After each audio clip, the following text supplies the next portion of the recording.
Welcome to the Kentucky ABRE modules. I'm Kara Ackerman from the University of Kentucky, and this module is about feedback for instruction. Today we're going to give you one example of an effective practice, feedback for instruction, that can be easily implemented in an inclusive setting. This practice is appropriate for use at all grade levels and in all content areas. It can be used in all educational settings, from one-to-one instruction to whole class general education settings. Feedback is the information given by teachers to students to improve their learning. It is a simple concept that has big results. Feedback can motivate students and increase their engagement in learning. John Hattie describes feedback as a bridge that gets students from point A, their current level of understanding, to point B, their learning goals. Teachers can use feedback as a scaffold. It can help maximize academic success. Providing feedback is one of the high-leverage practices that have been proven effective in improving student learning. Learning to implement feedback can increase student learning in general education, special education, and inclusive settings. Feedback can be given in multiple ways: verbally, non-verbally, like a thumbs-up gesture, or in written form. There are essential features of feedback that teachers need to include in order to make it effective as possible during instruction.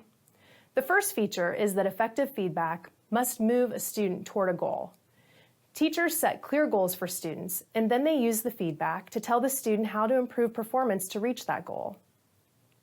Feedback that is goal-directed increases the student's motivation and engagement in the task. An example of feedback that is goal-directed is, "I really like how you've identified what you need to solve for this problem, Lewis. Your next step is to determine what you need and what you already have in order to solve it. You're on the right track." Notice how this feedback statement provides the student with the information that they need to make a change in the behavior being addressed.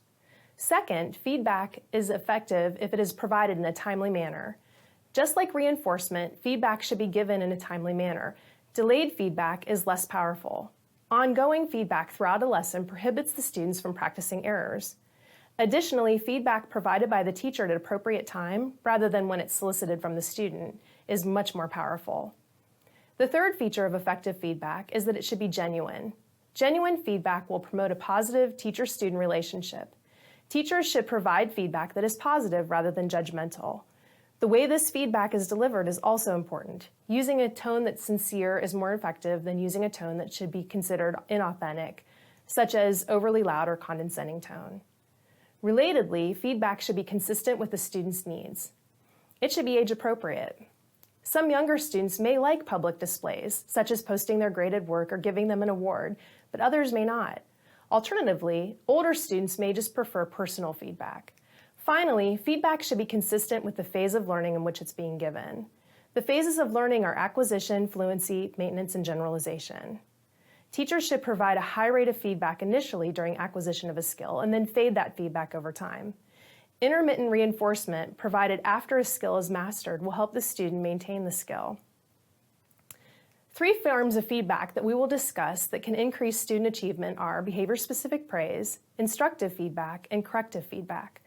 Corrective feedback is also frequently referred to as constructive feedback. Behavior-specific praise is the first type of feedback. It's an intersection of a praise statement specific to the student or the class and specific to a particular expected behavior. It's given when the response that the student exhibits is correct. Behavior-specific praise is an excellent tool to use during instruction because it clarifies the teacher's expectations and encourages other students to engage in that expected behavior. It decreases the teacher's time correcting academic errors and undesired behaviors. It increases time on task, instructional time, correct academic and social responses, student confidence, and positive relationships. The ratio of praise to negative statements is really important as well. Teachers should be providing positive feedback to those academic behaviors that they wish to see more of. Behavior-specific praise has three components. It should describe the desired behavior, be specific to the student or class, and provide a positive praise statement that is sincere and focused on the academic behavior that they want to encourage. It is a misconception that feedback is always corrective. Often, students provide a correct response. When this happens, it is important for the teacher to acknowledge that response is correct and provide instructive feedback. Instructive feedback gives the student additional information related to the learning goal. The information can either be focused on concepts that relate to the learning goal that have been covered in the past, essentially reinforcing for the student how this particular goal relates to previously learned material, or the additional information can provide a preview into upcoming content, like setting the stage for future learning. When providing instructional feedback, the teacher will follow these steps. First, the teacher will prepare for the learning by providing a clear understanding as to where the current content falls within the standards being taught. Essentially, the teacher has to know what the students should know now and what they need to know in the future. The teacher will provide an opportunity for the student to respond, and if the student responds correctly, then the teacher will verify that that answer is correct. This information is followed by additional information in the form of either reinforcement of a concept or a preview of upcoming concept. Instructive feedback is a powerful tool for teachers because it increases student motivation and effort toward a learning task, student learning outcomes, student use of effective strategies for learning, rate of student learning, academic outcomes across grade levels, disabilities, instructional groupings, and efficiency.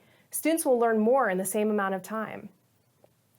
Not all responses are correct, though, so when a student provides an incorrect response, it must be addressed.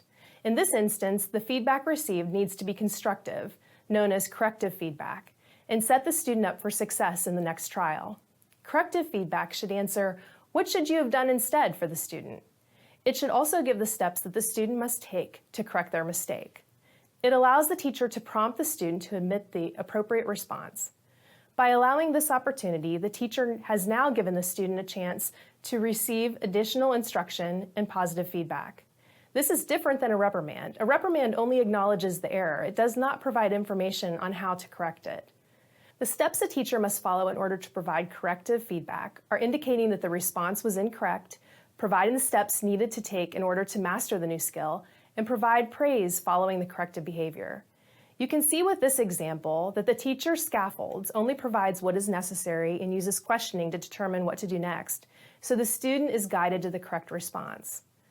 So she says, "You're on the right track, but look at the sample problem. Where do you find the operation you need to solve this problem?" Once the student provides the correct response, he is immediately reinforced with a praise statement. "Excellent! Yes, the addition sign is telling us to find the sum." Corrective feedback is an effective strategy to increase student motivation and effort toward a learning task. It is effective because it provides clear and individualized steps the student needs to take in order to reach mastery.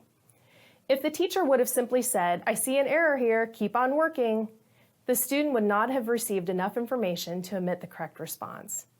Scaffolding is key in utilizing corrective feedback effectively.